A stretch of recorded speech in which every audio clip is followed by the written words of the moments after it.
Have you ever thought about what's valuable? I mean, what is it that you need to live your life? What is it that you couldn't live without? Well, I know it's air, so that's valuable. Water, that's valuable. Ice cream, that's valuable.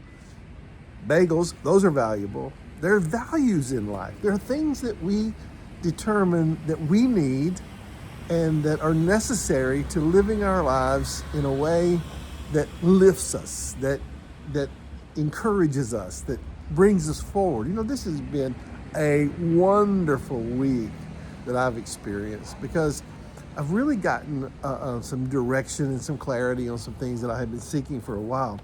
And I think about the psalmist, that when he wrote all these lyrics and these songs that we're looking at, you know, day by day, week by week, and we're going to kind of catch up tomorrow on Saturday if I'm not snowed in somewhere.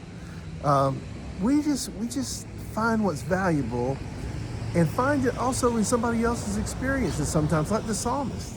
He said this, he says, your testimonies, in other words, the stories of how you deal with things, God, those testimonies are wonderful. He goes on to say, therefore, because of that, my soul, my mind, my will, my emotions, they keep that. In other words, we store up in our hearts and in our minds and in our souls these stories of God. And our stories have become, you know, valuable parts of how God has dealt with us in the past.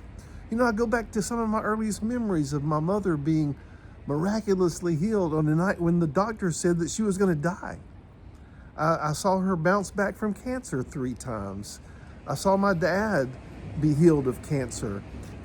There's so many things in our life and in our experiences that people put something of value in their relationship with God and good comes out of it.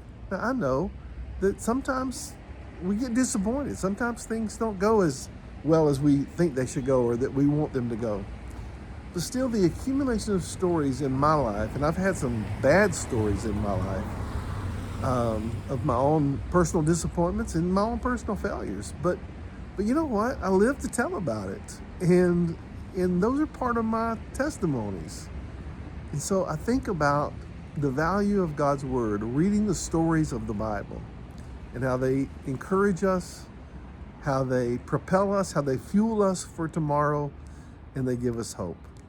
So stick with me as we finish up this next week in Psalm 119. And like I said, tomorrow we're going to do a catch-up day. And so make sure you join me for that. I'm Phil Underwood, and we are in Shift 26, shifting our paradigm to value God's Word. Ciao for now. I'll see you tomorrow.